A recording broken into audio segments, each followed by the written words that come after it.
I want to talk about a few things regarding interior design. I know a lot of people are very interested in design, architecture, building, DIY, all of those things. And with the virtuality of our lives right now, we are able to see so much of this and get an insight into how it's done or just going after it ourselves. And as a professional interior designer, I wanted to just shed some light on what you may or may not know about this industry. So a lot of people, I guess, wonder about interior design and if you need one or if you need an architect or an engineer. However, you kind of need all three in a best case scenario because we are actually different components of a dream team. So when you have each of those different consultants on a project, your project is going to be extremely thorough and it will turn out to be the masterpiece that you didn't even know you dreamed of, but didn't even know it was possible to create this physical project wonder piece. So I know a lot of people are familiar with those big, huge papers, printed papers that have all the drawings and the plans on them, and they're in movies and you see them. You know, I think, was it J-Lo? That one movie with J-Lo when, I'm gonna take this off because it's distracting. So that movie with J-Lo where her husband, her abusive husband is an architect. You see him like going on site. He's a commercial architect, so that's for a commercial job. There's two different types of interior design and it's residential and commercial. Those are the two big sectors. And then within residential, there's subgroups, and then within commercial there's subgroups like healthcare, education, retail, those types of things. And so yeah, so just seeing him there like on site, oftentimes architects work in an office and it is very crucial for an architect to be on site because the difference between virtual and reality is such a wide span. It's almost like light and the ultraviolet light spectrum. We can only see so much as humans. And so an architect has their lens focused on what they are professional at, what they have studied, what they have practiced. And so they constantly are overlapping other practices, and same with the builder. So the builder has a lens and it is more so vetted in the physical environment. And then the interior designer is in the middle and we span between the two and we fill in any gap that the two of those different consultants have. And we also throw in getting a closer relationship with the client. So an interior designer, in my opinion, has probably the closest relationship to the client. And that's because we have to get extremely almost like psychologically involved, and we have to understand like why they feel a certain way about a particular thing, what evokes their passion for this, or why do they necessarily need this, their family structure, who's going to be living at the home, and things of that nature. And it's very personal. So that's another scope or vision lens that is far from, you know, maybe what someone else's lens is in when we're talking about consultants. So I know this is a lot of information, but I feel like if I speak on the way I understand interior design as an interior designer, and then also working with these different consultants, maybe you guys can pick up something new. But If you guys don't know already, my name is Amanda SCHWAB. I am the principal designer of Designer Soup Studio, and I'm currently in my office, and I'm working on a project, and I just got done with the space planning. So I just thought that it would be a really good idea to kind of get you guys up to date on what is kind of the process, like from start to finish. So I wanted to talk about the beginning of my studio's process, and then maybe you guys can learn a little bit of something along the way. How I had met this client was through a builder, actually. And so the client was very interested in working with the builder, and I'm good friends with the builder. And so the builder's just like, hey, you want to know what? If you need an interior designer, Amanda is going to also be, it was at a get-together, so Amanda's also going to be at this get-together as well. So you can talk to her and see if you're interested in her work, what I have to say, and all of that stuff. So I really liked this environment, and I actually prefer it to get into an environment where you are not specifically talking about design as like the main point. Like when I get off the phone with you, you had found my website, you give me a call, and we're just talking like strict interior design, and we don't really know each other. I just feel like that is too rigid, and it actually just kind of puts everyone on a heightened edge, and everyone's emotions and expectations very heightened and on edge. And I think in the beginning of the design process, you really have to be extremely loosened up. You have to be extremely open and flexible, because you have not found out the reason for your intention yet. So those plans that I was talking to you guys about earlier are called construction documents, and it's a huge set, and it has not only the floor plan, but millwork details, schedules, where everything goes. Like, it is basically the novel of the project, and it's completely detailed down to every idiosyncrasy. And how do you know how to prepare every idiosyncrasy or aspect of the project? How do you know that's what you need? That's what brings me to what I'm talking about now, and that's why you need to be super flexible in the beginning, because everyone wants that construction document set. Everyone wants that clean, nice product that says, this is what you need to do. This is how much money it's going to cost. This is how long it's going to take. These are the people you need, and you will get to that. But the most important part about the interior design and building process is what we call the program. And the program and scope is, what exactly do you need as a client? Because in the end, we need to know exactly what you need. We need to know why you even want to do this project, and make sure we're always staying intentional to your desires, but also being very practical and budget friendly, and just very budget conscious, and making sure that we're always sticking with the reality, even though we are very much in like a dream state when it comes to like concepting and ideation and things of that nature.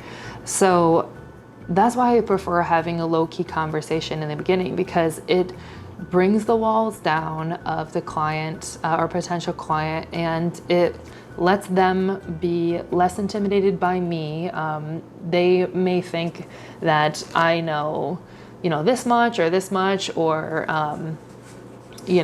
not knowing, too much about what actually an interior designer is. And so they can have a preconceived notion in their head about what actually an interior designer is, or what an architect is, or what a builder is. And right now in this point in time, I do believe that there is like a stigma, and there is like a hierarchy, and then also an expectation about how expensive somebody is. If someone has an architect they hired an architect for their home. You're like, oh my God, like this home, like they're probably like millionaires. Like architects are super expensive.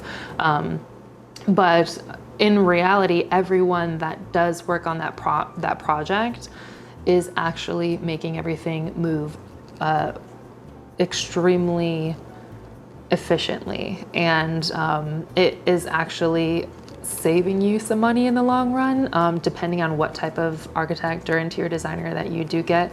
If you have a celebrity interior designer or a celebrity architect, that obviously comes with a markup because of the fame and reputation, but we're here to help. So the architect is here to help, interior designer is here to help. So I just like having a regular conversation and getting to know the little things about them, like, you know, just little stories like their last Christmas or what they did last weekend. And you can pick up so many personality traits. You can pick up so many reasonings why they would like something down the road.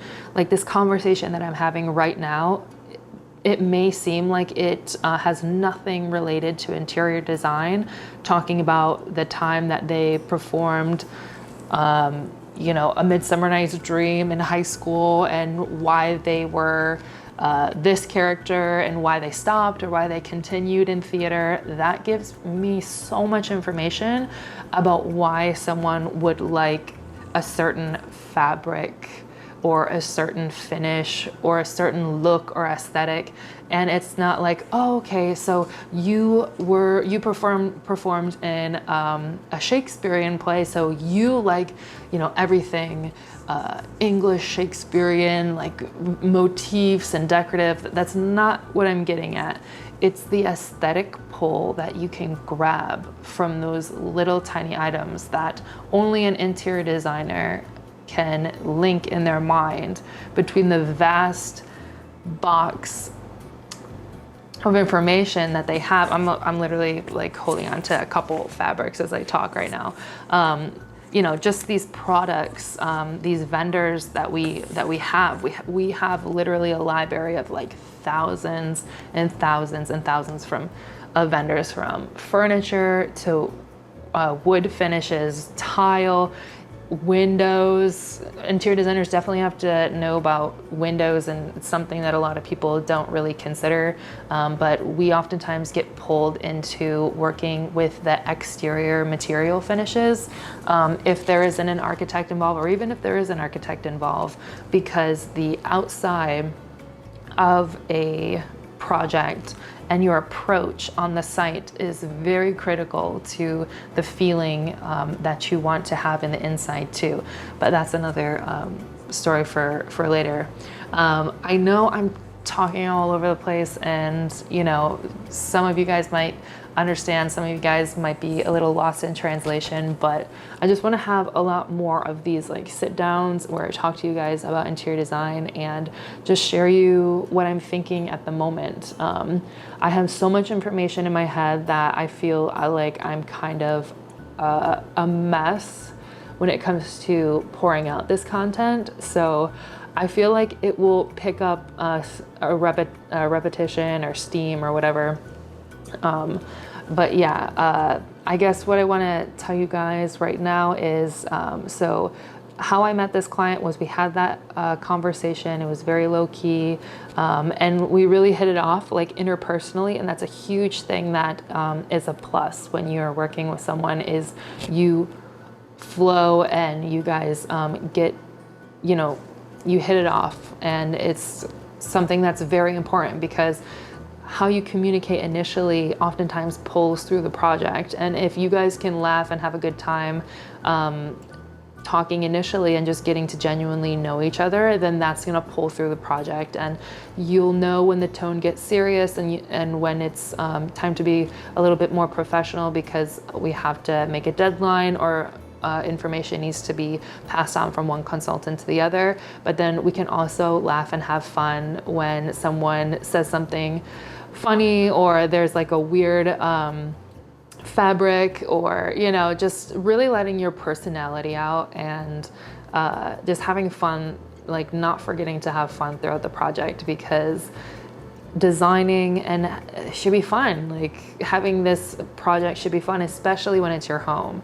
And so I think that when you have a good team, and myself as the interior designer and the architect and the builder all get to know each other as well, and we have a very good relationship, that makes the team very strong, especially when we all are on the same page as the client. So keep an open communication with the builder and the architect. For example, when I am doing the interior concept or even the exterior concept for materials or look or shape, and I just doodled a couple things, those small doodles or sketches are very important to update the builder and the architect on too, because that small sketch can propel the whole point forward and project forward, and you could completely be gone off into a different direction from one meeting to the next. And oftentimes it's almost like sailing, like when the wind direction changes after the meeting, you're heading in a different direction. And if the other ships don't know you're going in that direction, then it's gonna be a lot of wasted time kind of waiting for those ships to get where you're at. So it's just good to notify them, tell them to switch their sails, and you guys are always heading in the same direction and not lost out at sea, basically. I know this is a lot of stupid analogies, but I'm like the analogy queen, so you'll probably hear a lot more of that. But yeah, I keep on looking at my screen because I have the space plan pulled up, and I have inspiration images and everything that we've talked about to a certain point in time in a very clean PDF. And I find that that's so important when you're in the very beginning stages, is to tidy up and clean up every crazy dynamic conceptual session that you have on the phone, in a meeting, and just make sure everything gets tied together.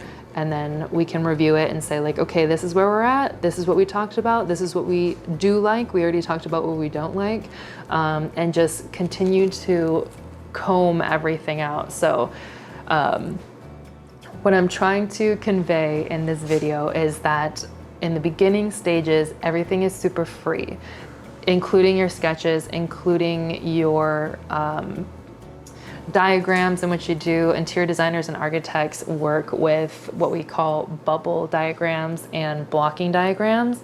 And this is just markered or penciled or penned drawings that are very loose, very abstract, and it's just to kind of get that dump from your mind from like 5D into 2D. And then we can start finding other 2D images that are in the physical realm, and then we'll put it all together, and then possibly in the end get a lot of great 3D realistic renderings, and it's like, wow, this is amazing. And then the ultimate, real life scenario is when the project is built, and it's really cool to see the different dimensions that you go in.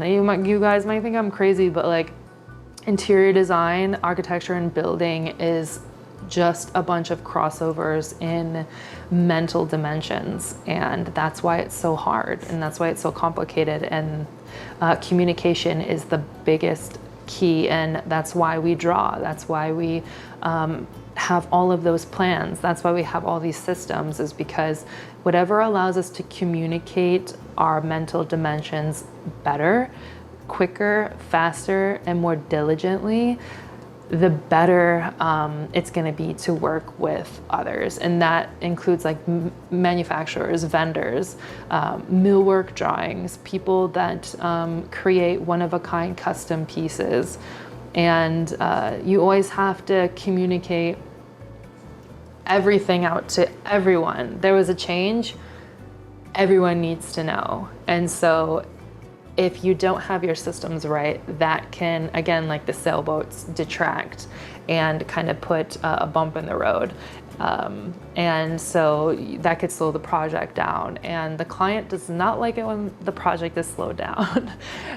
So yeah, this could also happen outside of our control when it comes to building materials or interior finished materials or products that the actual manufacturer or distributor is out of stock, or they're having an issue with shipping, things of that nature, or the market with pricing, if there's a huge pricing increase for certain reasons, that can put a huge hole or delay in a project. So yeah, these are just a few things I wanted to talk to you guys about.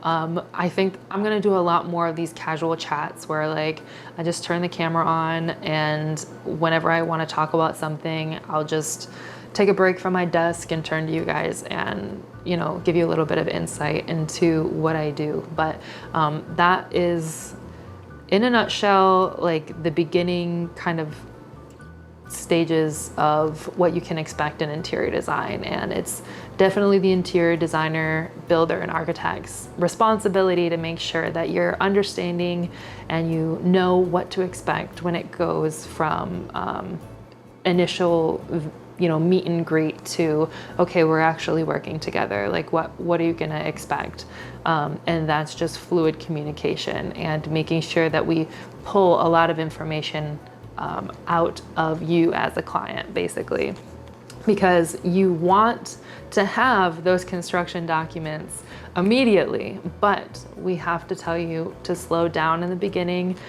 Don't fall in love with anything wholeheartedly, and be flexible. That's what all I can say is definitely be flexible, because we are going to push and pull and manipulate so much in the beginning in order for us to get that refined piece. So think of a raw material as the idea, or what you think is the idea, and in the end we're going to have a refined product in the end, and it's going to be very clean and pretty and beautiful. So thank you guys for watching. I hope you come back to my YouTube channel again, and yeah, like and subscribe, and also follow me on Instagram at Designer Soup. Bye.